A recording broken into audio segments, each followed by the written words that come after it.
Hello ladies and gentlemen, welcome to Heat J of Series 2 of Rebel Wars Armageddon Rebirth. We have 6 more machines ready to battle out for a place in the semi-finals. Let's not waste any more time, let's meet the machines. From Angus, Biocentinal. An electric lifting arm is the weapon of this machine. It's 82 grams in weight, which might be a little bit too lightweight for this competition, and it's very slow at just 6 centimeters per second. I'm not too sure about this one, to be honest, guys. From Cambridgeshire, Tornado. A 4-wheel drive invertible pushing machine, 100 grams in weight, so it's very heavy, lots of pushing power too, and interchangeable weaponry, spinning drum, a wedge, and a spike strip. Watch out for these guys, they could do well. From Derbyshire, Spikaan evolved. A huge flipper on this Connects machine. It's very strong, very sturdy, very powerful, very quick too at 18 centimeters per second, but the gas supply is limited, as with most CO2 powered machines. From Dorset, Razer. 9 kilos of force behind that crushing beak. They are underachievers of a huge magnitude. They hope to do better this time, Razer. Let's see if they can do it. From Hamilton in Hertfordshire, Behemoth. First round dropouts from the last wars, but they are very, very impressive. They're big, they're heavy, they're mean, they have a lifting scoop and axe. Could they do better this year? Let's find out. From Gloucestershire and number 16, Dogmeat. One of the deadliest machines in Robot Wars Armageddon history. Is 100 grams in weight, it's sturdy and strong with its Lego build, it's very quick at 26 centimeters per second, and it has a huge spring-powered flywheel. Launch has more on this machine. In the last series, Dogmeat were hot favourites going into the series semi-finals after knocking out Atlas, Scudder Force and Flapjack convincingly in their heats. However, a shock defeat to Rogue meant they're only ranked 6 this time around. Can they progress further? Or will it be another case of them falling short? Only time will tell for the destructive Dogmeat. So, in Group B we have Razer, Behemoth and Spikaan Evolution, 3 veterans looking to make history for themselves. But first, with the number 6 seed Dogmeat versus Biocentinal and Tornado. Biocentinal versus Dogmeat up first. Roboteers, stand by. 3, 2, 1. Activate.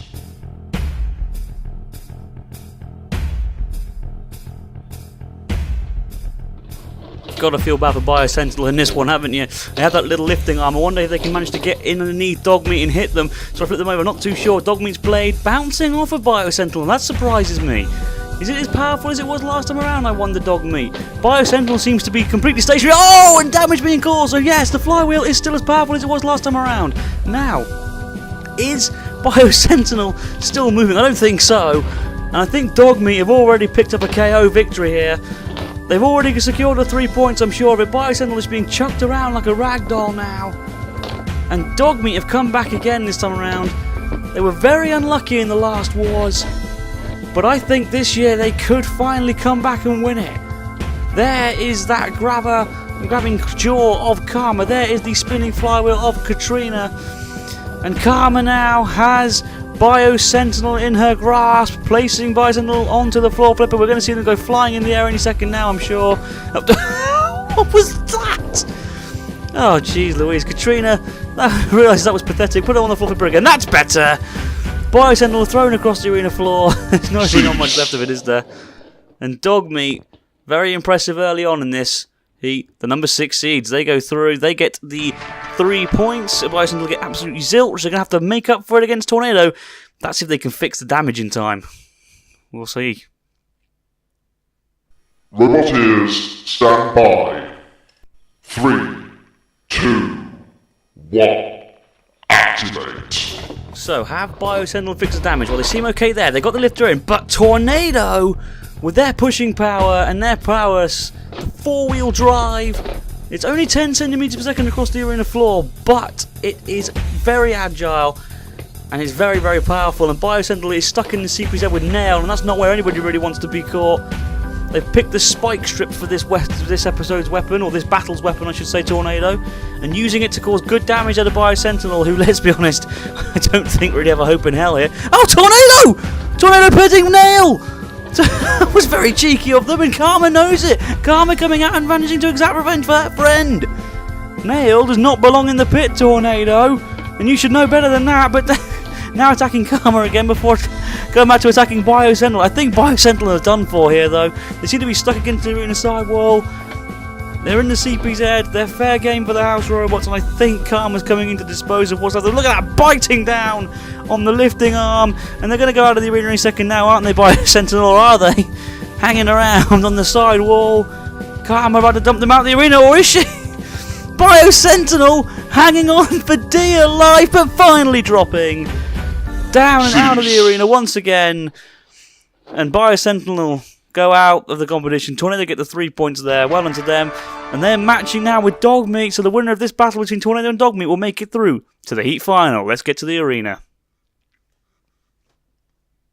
Roboteers, stand by. 3, 2, 1. Activate.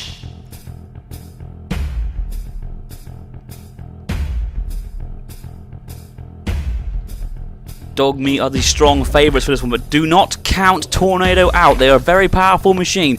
They have the 4-wheel drive pushing power. They have all the horsepower they could ask for. They've got that spike strip, and I think if they hit Dogmeat's exposed tyres of that spike strip, they could be in with a chance. They're also very flat and low. Dogmeat's struggling to hit them with the flywheel, and there Tornado going for the wheels, like I said they would. But that was bad control by Andrew March at the controls. Driving Tornado into Nail. Nail causing damage there now to that front spike strip, and I wonder if that's affected Tornado's mobility. No, they seem to be okay at the moment. But Dogmeat now coming back, and look there at the spike strip. You saw it there hanging off the front now.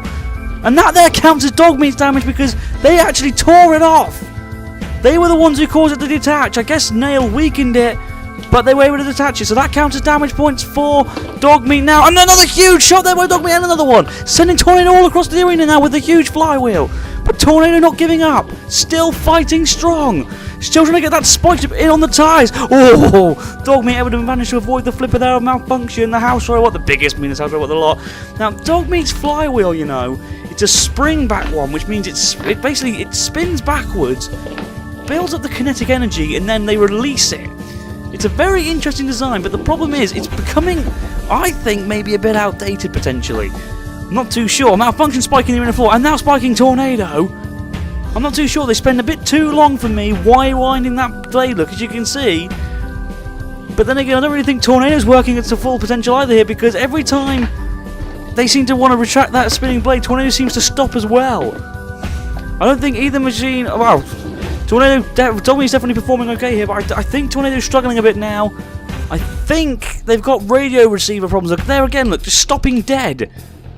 But bursting back into life, only to stop once again, look. And I think Dogmeat are on top here for me. They're definitely winning on damage points. Maybe aggression. Definitely control. Tornado haven't been very controlled in this battle at all.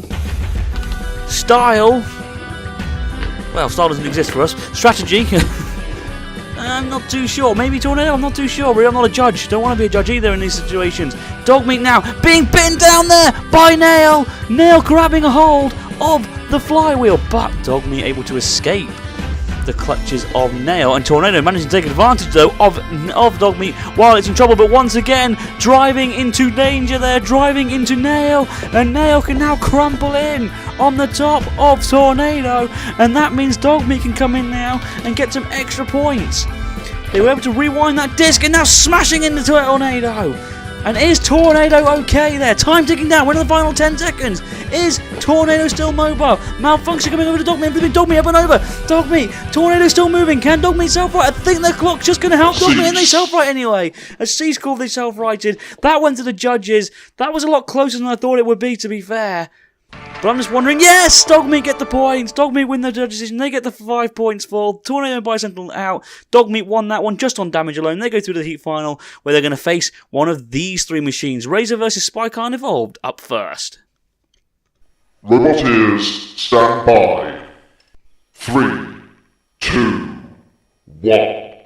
Activate. Can Razer finally do it? They've entered Robot Wars Armageddon many years. They've made it to a couple of semi-finals, but since it's been televised, they've never made it past round 1.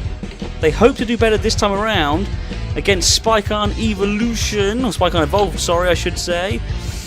And look at this, they're coming in on behind, and they're trying to crush into them, and they push them into bricks, and that's good tactics by Ian Lewis there at the controls. Joint team captain along with Simon Harrison, of course.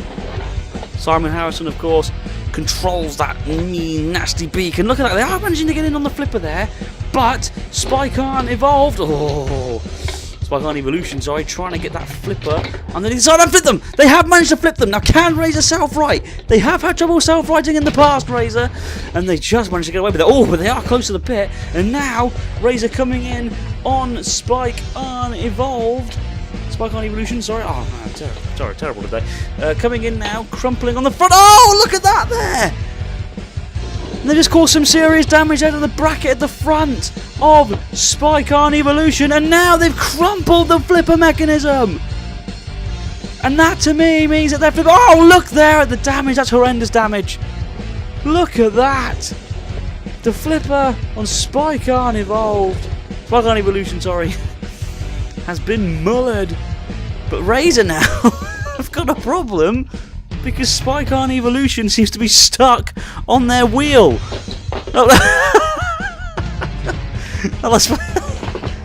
Excellent tactics there by Razer. Hold them over with the floor flipper, let the floor flipper flip them away. And Spikaan Evolution out. Razer get the 3 points. Now can Spikaan Evolved manage to get the points back against Behemoth? Roboteers, stand by. 3, 2, 1, activate. So, Spikaan Evolved appear to have fixed all their problems, or have they? Behemoth immediately flipping Spikaan Evolved up and over. Spikaan Evolved now upside down. Their flipper is failing to self-right them. They've been pushed into malfunction CZ. They are still upside down, however. And Behemoth now using the axe to cause damage and the scoop as well. Can Spikaan Evolved self-right here? I'm not too sure, but they had their flipper mechanism destroyed. It was snapped clean off by Razer, and now they're struggling. Good tactics there by Behemoth, using the scoop to pin Spikaan Evolved down. Spikaan Evolved here cannot seem to self-right, and they're getting pushed towards the pit here by Behemoth. Now they've been righted, but that was by Behemoth. That was Behemoth writing them, not their own design writing them. So that is a problem, and they've been flipped up and over once again now into Brick CPZ. Now what can Brick do here? Not too sure. Spikaan Evolved trying to self-right here once again, but they've been pitted by Behemoth. Up down the pit they go. They're out of the competition this time around. They score no points, and Behemoth get a very, very well-deserved 3 points there. That was a good performance there by the Hamster Machine. They go through to get right feet, meet Razer now, and we've got another tiebreaker here. Both have 3 points.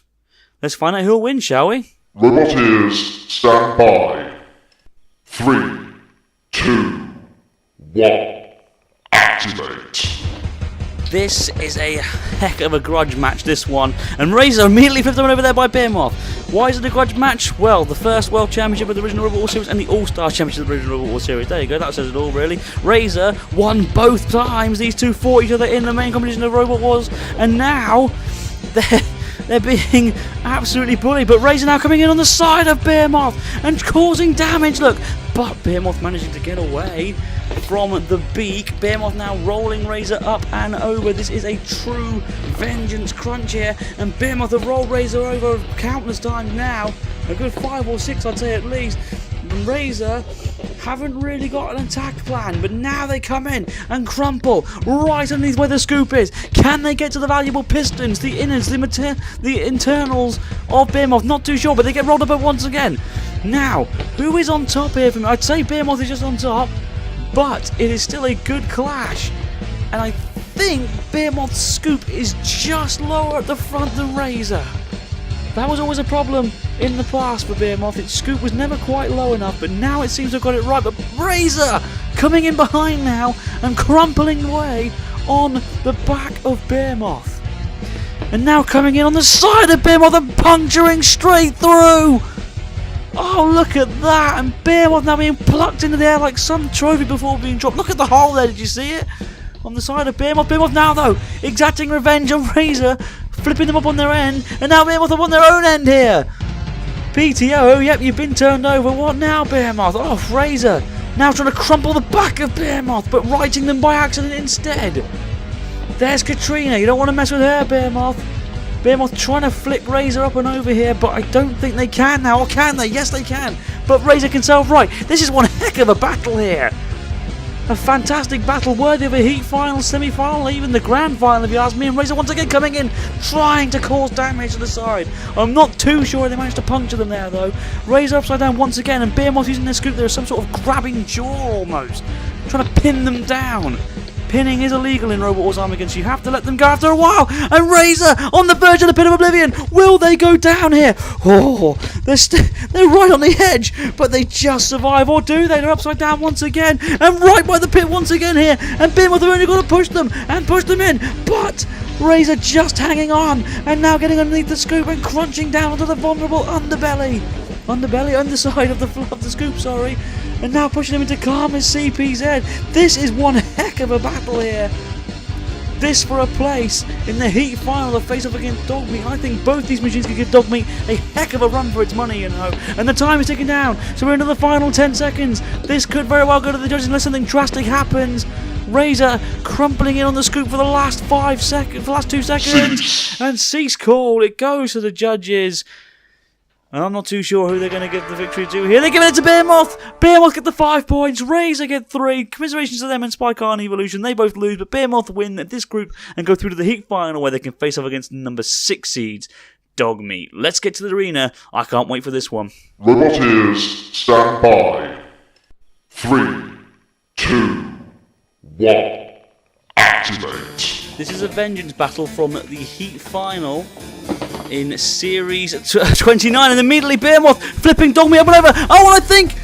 Oh, look at that! Dogmeat's self-righting mechanism is broken off immediately! Oh, what a shock! And now Behemoth leaving Dogmeat dead against the arena sidewall. There's nothing Dogmeat can do about this. Oh, what a stunner for the number 6 seeds this is! Brick and Katrina coming out of their CPZs. And Behemoth attacking Dogmeat once again. Dogmeat stuck in. They cannot self-right now. And Behemoth exacting revenge. As I was saying, in Series 29. Dogmeat now righted. Dogmeat have now been righted, but I think it's too late. I think it's a bit too late for them now. The flywheel's still spinning. Behemoth getting in behind now and pushing them down the pit of oblivion. It's definitely over now. And Behemoth have caused one heck of an upset here, beating the number 6 seeds and getting vengeance for their loss in Series 29 to Dogmeat. Down the pit they go as well. And, well, but I guess Brick and Katrina won that one. But Behemoth go through to the Series semi-finals. Thank you very much, ladies and gentlemen, for watching this. I've been Anderson9132, and I will see you next time. Bye-bye.